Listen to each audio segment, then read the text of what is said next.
Hi, I'm Aapo, a CNC machinist from Finland. In my daily work, artificial intelligence is not yet fully part of the CNC machines or the manufacturing process itself. But I've started using AI in a way that makes my work faster and smarter through digital assistants like ChatGPT. One of the challenges in CNC machining is writing macros, small, reusable pieces of code that automate machine tasks and save time during programming.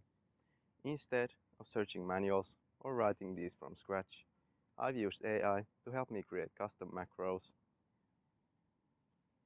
For example, I've used AI to generate probing cycles or special G-code routines, which I can then adjust for any specific machines and tools, which has made programming easier, quicker, and less frustrating, especially when trying new ideas or improving existing setups.